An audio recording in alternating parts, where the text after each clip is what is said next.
আসসালামু আলাইকুম everyone, welcome to my YouTube channel চাঁদপুরের কন্যা মায়াবতী। যে যেখান থেকে দেখছেন আশা করি ভালো আছেন। আলহামদুলিল্লাহ আমিও ভালো আছি। তো আজকে সকালবেলা খিচুড়ি রান্না করতেছি। আসলে সকাল আর সন্ধ্যা হলে না কি দিব বাচ্চাদের সামনে বা নিজেরা কি খাবো সেই টেনশন করতে করতে প্রতিটা গৃহিণী আমার মতন মনে হয় অস্থির হয়ে যায়।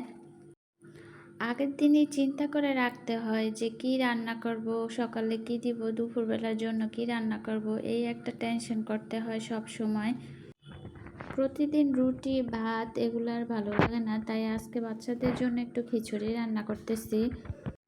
চালগুলো আমার ঘরের চাল, এ কারণে একটু মোটা মোটা দেখা যাচ্ছে। এগুলো বাজারের কিনা চাল না। আমার বড় মেয়ে আবার শুকনা খিচুড়ি, তারপরে বিরিয়ানি, পোলাও এগুলো ওর বেশি পছন্দ। ও এগুলো পাইলেই চলে, ওর আর ভাত লাগে না। তো খিচুড়িটা আমার হয়ে গেছে, আমি নামিয়ে নিয়ে তারপরে এখন ঢাকনা দিয়ে রেখে দিব। এগুলো আস্তে আস্তে হবে। খিচুড়ির সাথে খাওয়ার জন্য আমি আবার এখানে ডিম বোনা করতেছি। আপনারা যারা আমার ভিডিও সব সময় দেখেন তারা অবশ্যই লাইক এবং কমেন্ট করবেন, আর যারা নতুন নতুন আমার চ্যানেলে আসেন তারা অবশ্যই সাবস্ক্রাইব করে আমার পাশে থাকবেন। আপনাদের এক একটা লাইক এবং এক একটা কমেন্ট আমার অনেক বড় পাওয়া।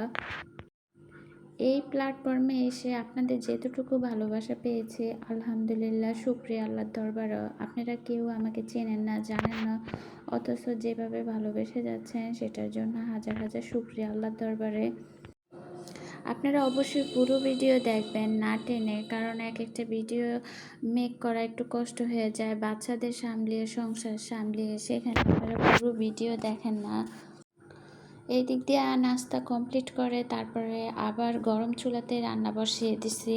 আসলে মাটির চুলাগুলো না গ্যাসের মতো না, একটু যে বন্ধ করে রাখবো সেটার উপায় নাই।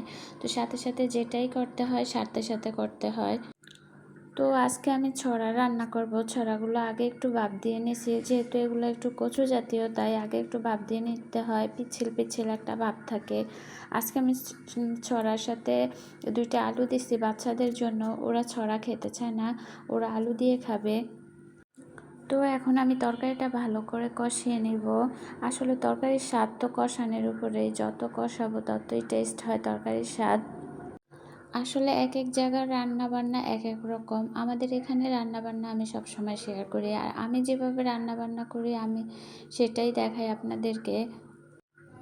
তো এই তো আমি ভালো করে কষিয়ে এখন গরম পানি দিয়ে দিচ্ছি, আর একটু বলক আসছে তারপরে মাছগুলো দিয়ে দিচ্ছি। পানিটা বলক আসার সাথে সাথে আমি মাছগুলো দেওয়ার কারণ হচ্ছে এতে করে মাছের ভিতরে মশলা তারপরে লবণ এগুলা ঢুকে তারপরে তরকারিটার টেস্ট হয়। আমি মনে করি একটা তরকারি যেমনই হোক না কেন সেটার টেস্ট নির্ভর করে যে রান্না করে তার উপরে। যদি ভালোবাসা দিয়ে রান্না করা হয়, পরিষ্কার পরিবেশে রান্না করা হয়, তাহলে এমনিতেই মানে ওটার টেস্ট বেড়ে যায়। তো আমার তরকারিটা হয়ে আসছে, এখন আমি জিরার গুঁড়া আর ধনিয়ার গুঁড়া দিয়ে দিচ্ছি। আমি তরকারিটা এখন নামিয়ে নিচ্ছি। যেহেতু এই তরকারিগুলো মানে আস্তে আস্তে আরও ঝোল কমে আসবে, তাই তরকারিটা আমি এখন নামিয়ে নিচ্ছি, আবার গরম চুলাতে রেখে দিব। তো এখানে আবার আমি কয়েকটা পটল ভাজি করতেছি। পটলগুলোতে লবণ হলুদ আর মরিচের গুঁড়া দিয়ে ভালো করে মেখে তারপরে এখন এগুলো আস্তে আস্তে ভাজি করতেছি। খুব তাড়াহুড়া করে ভাজলে দেখা যায় পুড়ে যায়। তো তারপরে আবার পেঁয়াজ টমেটো কাঁচামরিচ একটু আদা রসুন বাটা সব কিছু দিয়ে এখন এগুলো ভালো করে করতেছি। তো এই পর্যন্তই, আল্লাহ হাফেজ।